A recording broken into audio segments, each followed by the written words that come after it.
बहुत समय पहले की बात है। उन दिनों भारतवर्ष के एक विशाल राज्य पर सम्राट शत्रुजीत का राज्य था। वे केवल एक सम्राट नहीं थे, बल्कि एक ऐसे न्यायप्रिय और करुणामय राजा जो अपनी प्रजा को अपनी संतान समान मानते थे। उनके राज्य की विशेषता यह थी कि वहां न कोई भूखा सोता था, न कोई अन्याय का शिकार होता और न ही कोई अनाथ असहाय रह जाता।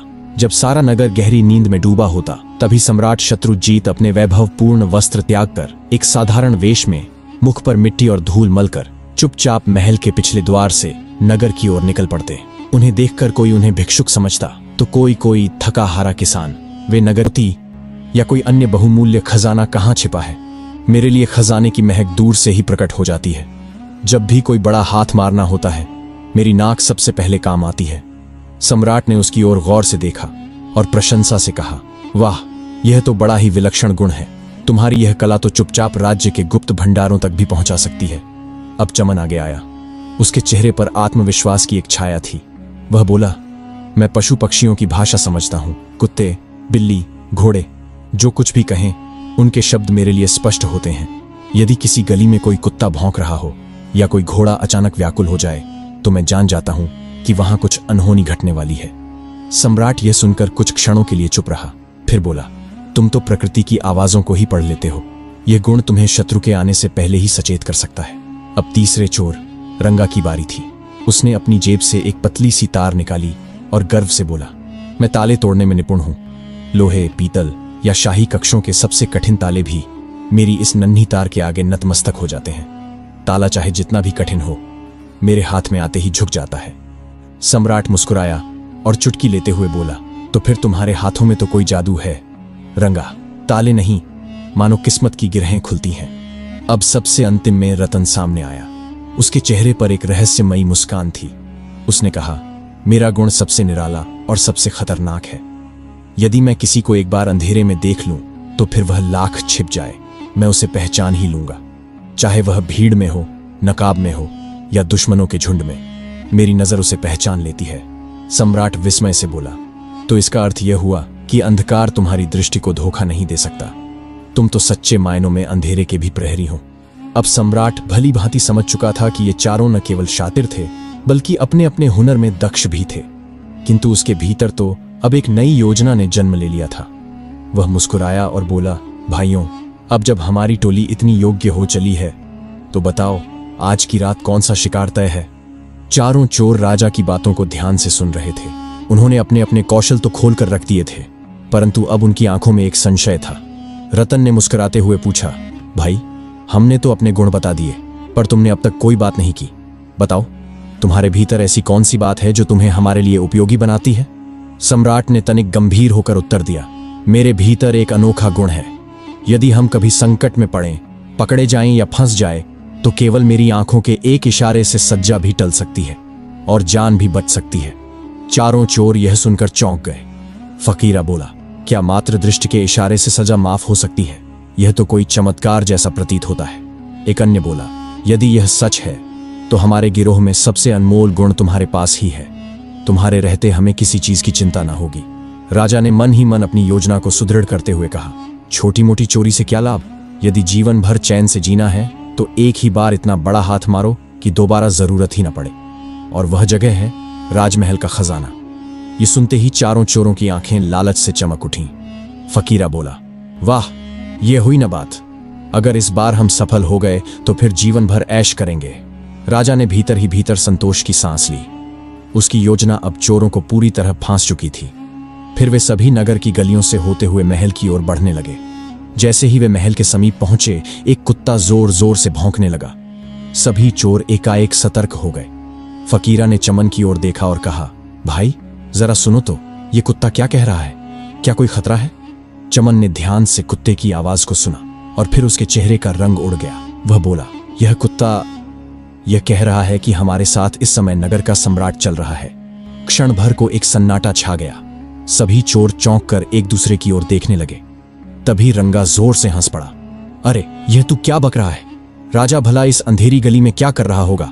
वह तो इस समय अपने शाही पलंग पर चैन की नींद सो रहा होगा। बाकी चोर भी हंस पड़े। लगता है इस बार तेरी कुत्ता भाषा कुछ बिगड़ गई है। चमन बोला, मैंने वही कहा जो वह कह रहा था। शायद उसका मतलब किसी और से रहा हो। तब सम्राट ने बात संभालते हुए कहा, भाइयों, मेरा तो मानना है कि यह कुत्ता भूखा है। भूख में आदमी क्या, जानवर भी अनाप शनाप बकने लगता है। चलो इन बेमतलब की बातों को छोड़ो और असली काम पर ध्यान दो। सभी ने हामी भरी और आगे बढ़ चले। राजा के होंठों पर एक गूढ़ मुस्कान थी। योजना अब अपने निर्णायक मोड़ पर थी। चांदनी रात की चुप्पी में वे चारों चोर सम्राट के साथ महल के भीतर प्रवेश कर चुके थे, परंतु न किसी की आंखों में भय था, न ही कोई कंपन, केवल लालच की धधकती हुई ज्वाला। उनकी दृष्टियों में बेशुमार दौलत की चमक साफ झलक रही थी। महल की चौड़ी दीवारों और गूंजते गलियारों के बीच जैसे ही वे कुछ दूर पहुंचे, फकीरा एकाएक रुक गया। वह नीचे झुका, महल की भूमि की मिट्टी को सूंघा और मुस्कुराते हुए बोला, खजाना अब अधिक दूर नहीं है, इसकी खुशबू मेरे भीतर दौड़ रही है। इसी दिशा में चलो, मेरे पीछे। बिना कोई प्रश्न किए तीनों चोर उसकी पीठ पीछे चल दिए। खामोश गलियारों, झुकी हुई दीवारों और एक गुप्त मार्ग से होते हुए वे उस स्थान पर पहुंच गए जहां राज्य का खजाना छिपा था। उनके सामने था एक विशाल और मजबूत द्वार, जिसके बीचों बीच एक भारी ताला जड़ था। अब रंगा आगे बढ़ा। उसकी आंखों में आत्मविश्वास की चमक थी। वह अपनी जेब से पतली सी तार निकालता है और उसे ताले में डाल देता है। उसकी उंगलियां मानो नृत्य कर रही हों और पलक झपकते ही वह ताला छटाक की आवाज के साथ खुल जाता है।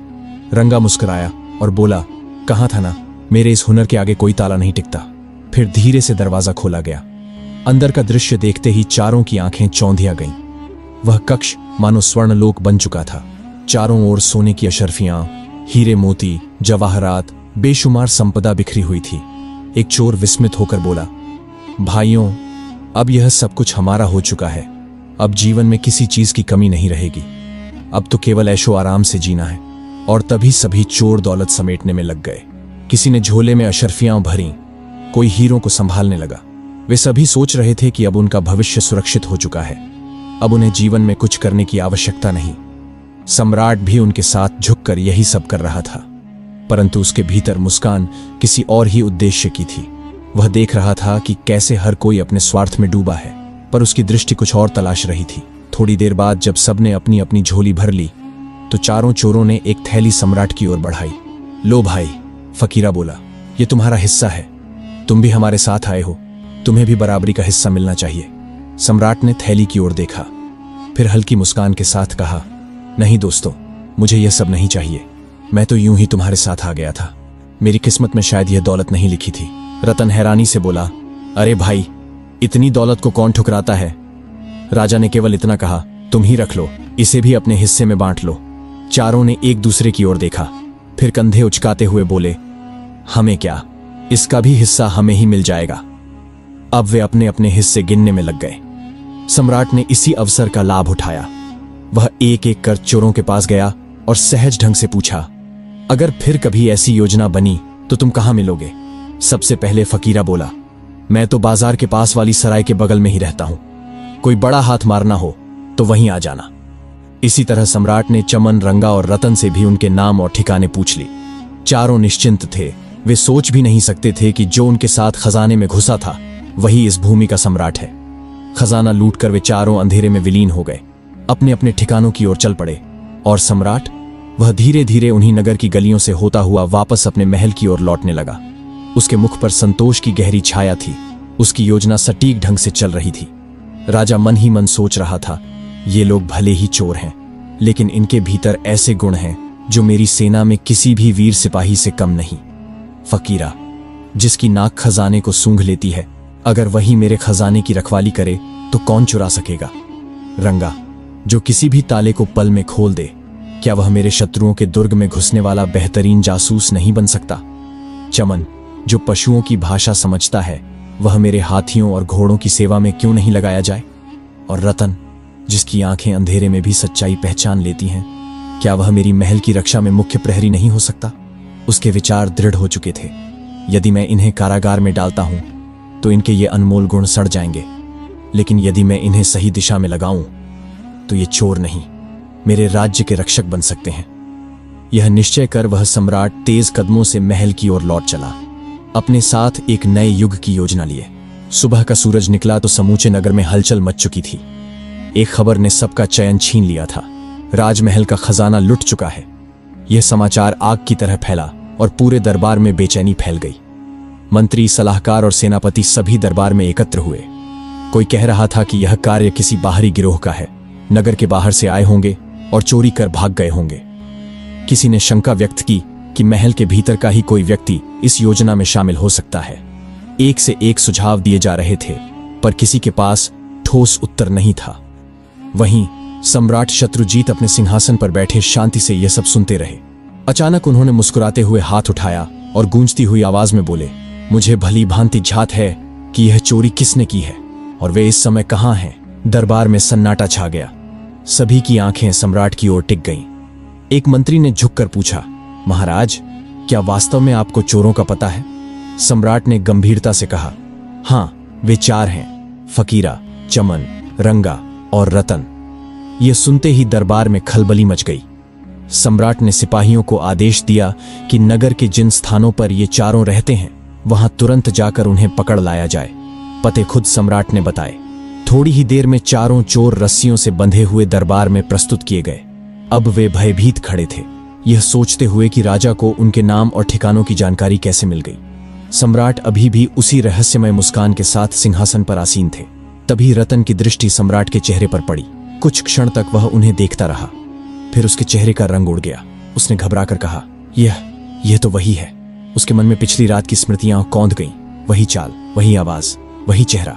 रतन ने बाकी साथियों की ओर देखा और धीमे स्वर में कहा, हमारा 5वां साथी, यही सम्राट थे। वही हमारे साथ खजाने तक आए थे। तीनों ने पहले तो रतन की बात को हंसी में उड़ाया। रंगा बोला, तू तो पागल हो गया है। भला सम्राट खुद चोरी करेगा? अगर यह सम्राट होता तो हमारे साथ रात भर घूमता। रतन गंभीरता से बोला, मैं अंधेरे में एक बार जिसे देख लूं उसे फिर कभी नहीं भूलता, और मैं शपथ लेता हूं यह वही व्यक्ति है। अब सारा दरबार स्तब्ध था।